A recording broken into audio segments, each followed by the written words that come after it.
Salve, gente! Tudo bem? Sejam bem-vindos a mais uma apresentação de Mecânica Clássica 1. Como o título já sugere, aqui a gente vai falar dos fundamentos de um movimento de um sistema de partículas. Ou seja, a gente vai tentar pegar aquilo que a gente aprendeu para o movimento de uma única partícula e generalizar para um sistema, tá bom? Mais especificamente, a gente vai explorar quais são as consequências do princípio do determinismo newtoniano, ou seja, a segunda lei, para o movimento de um sistema, tá bom? E isso vai acarretar em definições importantes, como, por exemplo, do momento linear total de um sistema, da energia mecânica total de um sistema, mas essas coisas vão surgir naturalmente à medida que a gente explora as consequências do PDN, tá bom? Então, sem mais delongas, vamos lá. Bom, começando bem do começo, um sistema de partículas é simplesmente um conjunto de partículas que se movimenta segundo as leis da mecânica, tá bom?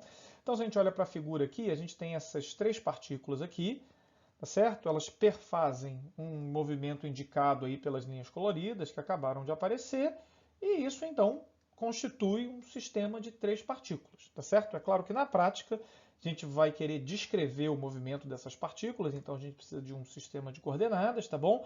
E as funções, os vetores que acabaram de aparecer aí são indicativos das funções de movimento R1, R2 e R3, que vão então descrever analiticamente o movimento dessas partículas, tá bom? Se o sistema não tem mais nenhum outro qualificador, é isso. As funções R1, R2 e R3 estão sujeitas apenas ao princípio do determinismo newtoniano, ou seja, vão ser determinadas a partir das interações aqui das forças que elas fazem entre si, que podem ser das mais diversas naturezas, e é isso. Isso é um sistema de três partículas. A generalização para um sistema de n partículas é bastante óbvia, a gente só não fez aqui para um número maior, para não confundir muito o desenho, tá bom? Mas o que funciona para 3 vai funcionar essencialmente da mesma forma para n.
Bom, vamos considerar agora um sistema de n partículas, mas que não esteja necessariamente isolado, ou seja, podem haver outras partículas aqui exercendo sua influência no sistema, pode haver um corpo externo, extenso, grande, fazendo uma força, como por exemplo a força da gravidade aqui nessas partículas, tá bom?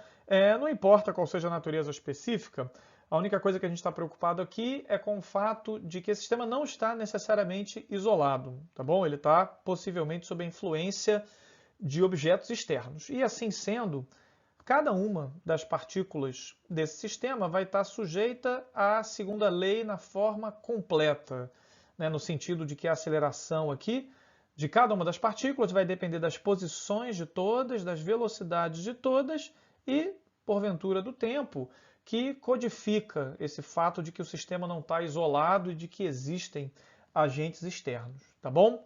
Bom, utilizando o princípio da superposição uma vez, a gente pode escrever essa força total aqui como sendo a força, como sendo o somatório de forças internas, que são apenas as forças que as partículas internas ao sistema fazem umas nas outras, e as forças externas, que são as forças que os objetos externos fazem em cada uma das partículas, tá bom?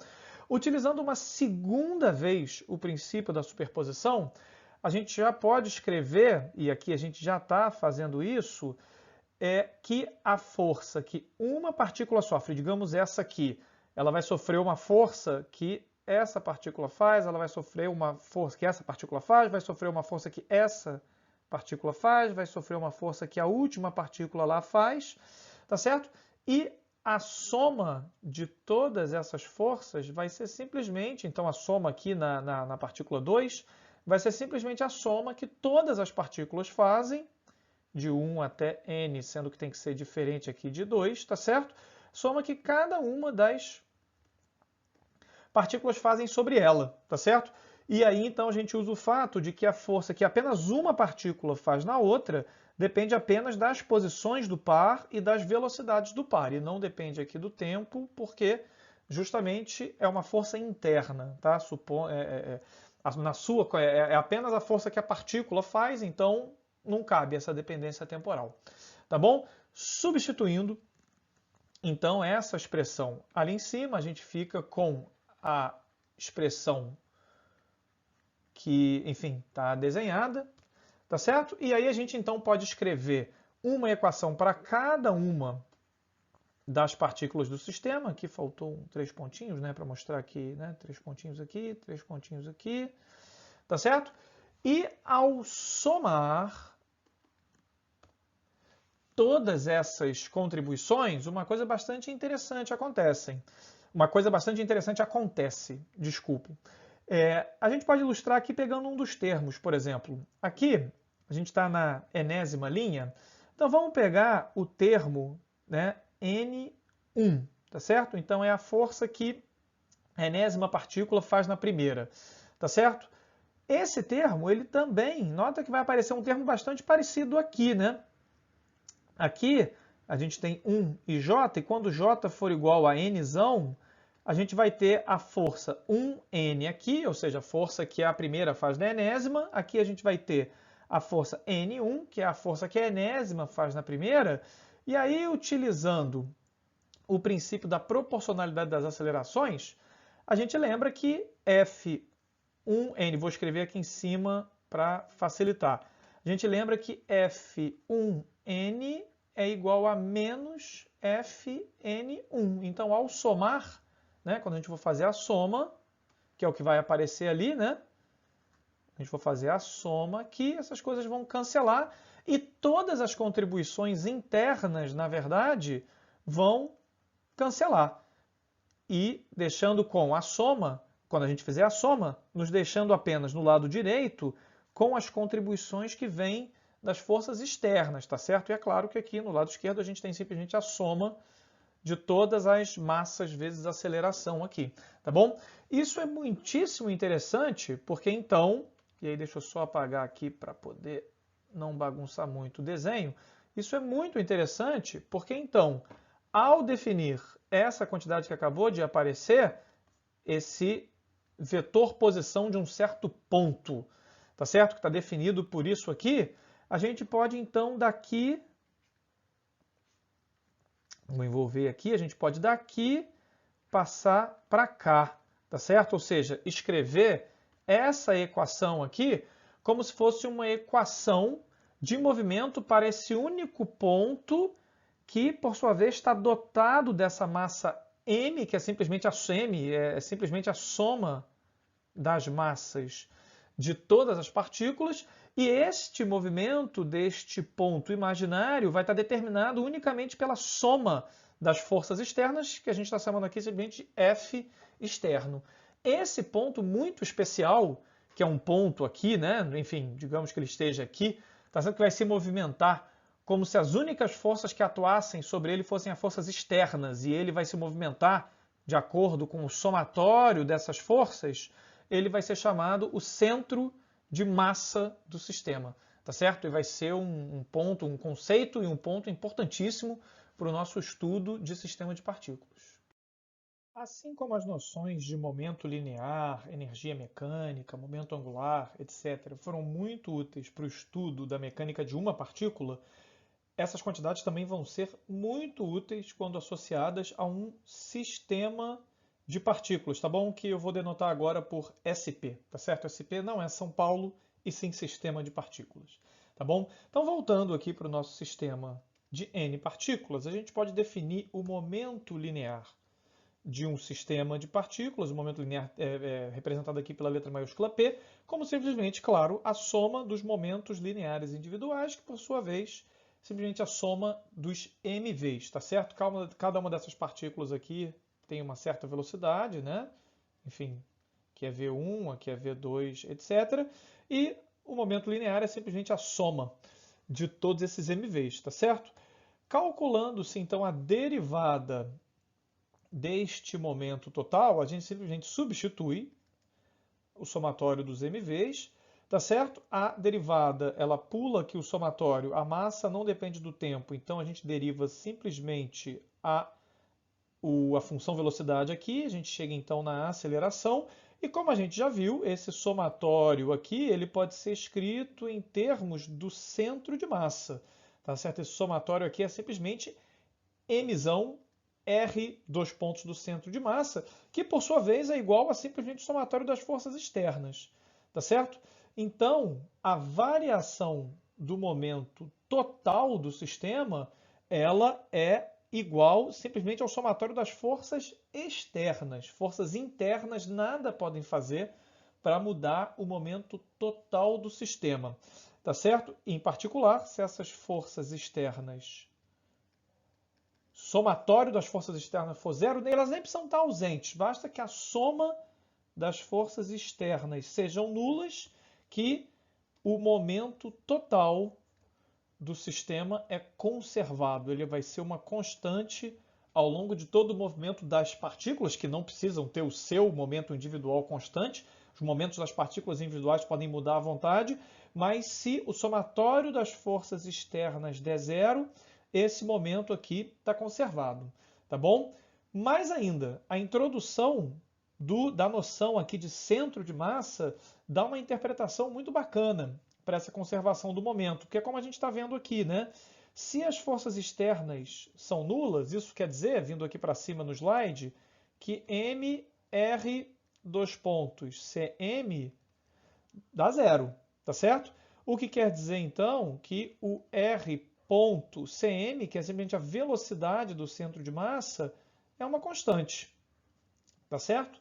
Ou seja, num sistema de partículas, tão complicado quanto ele seja, o movimento das partículas pode ser absolutamente maluco, mas se o somatório das forças externas for nulo, então o centro de massa, que por exemplo, digamos, esteja aqui, ele vai seguir uma linha reta, ele vai executar um MRU aqui, tá certo? Desde que os somatórios das forças externas sejam zero, tá certo? Então a conservação do momento dá origem a essa noção aqui, né? Desculpem, está associado a essa noção aqui, que o centro de massa do sistema ele perfaz um movimento em linha reta e com velocidade constante. E, finalmente, mesmo nos casos onde o momento total não é conservado, ou seja, dPdt é igual aqui ao somatório das forças externas, que não é zero, ainda assim a gente vai poder falar do teorema impulso-momento linear, assim como a gente falou dele lá no caso de movimento de uma única partícula, tá bom? Então, considerando aqui um sistema de N partículas em movimento, enfim, a gente faz igual lá no segundo slide, só desenhamos o movimento de 3 aqui para não poluir o desenho, mas a gente pode ter várias outras partículas aqui, tá certo? A gente tem N partículas. Temos aqui, digamos, um centro de massa, né, que está, sei lá, né, aqui, e aí ele perfaz aqui um movimento também esquisito, uma vez que o momento não é conservado. Então, um sistema aí, em princípio, complicado, mas não importa qual seja o sistema, a gente pode voltar aqui nessa equação e simplesmente integrá-la no tempo, tá certo? Isso faz com que o lado esquerdo aqui simplesmente vire P avaliado, né, a primitiva, avaliado, né, em TI e TF, tá certo? Que é um TF. Enquanto que o lado direito fica a integral de f dt, também avaliado aqui de TI até TF. Tá bom? Esta equação aqui pode ser reescrita como o lado esquerdo é simplesmente a variação do momento total entre TI e TF, e o lado direito aqui, em analogia ao caso lá de uma única partícula, ele é o impulso externo, tá certo? Porque ele é o impulso provocado pelo somatório das forças externas, tá certo? Então a variação do momento linear de um sistema é dada essencialmente pela soma das forças externas que atuam sobre o sistema, tá bom? Esse é um resultado bastante importante. É claro que o cálculo explícito, e eu chamo a atenção até, mudando a notação aqui para o R, né, chamando de φ, que é a notação lá do Marcos do Farina para função de movimento, como essas funções dependem do tempo, é claro que essa integral pode ser muito complicada, tá? Dependendo dos casos específicos, mas o fato é que conceitualmente a variação do momento total do sistema só vai depender das forças externas, tá bom? Isso é muito importante, esse resultado aqui é um resultado bastante poderoso, na verdade, apesar de parecer bastante complicado, ele vai ser bastante útil, a gente vai utilizar ele em alguns momentos aqui no curso, tá bom? E, enfim, algo que vocês precisam guardar bem, tá certo? Acho que por essa apresentação aqui tá bom, a gente vai continuar na próxima com energia de um sistema, com momento angular de um sistema, com talvez alguns exemplos, tá? Mas nessa apresentação acho que a gente pode parar por aqui. Então, espero que vocês tenham gostado e até a próxima.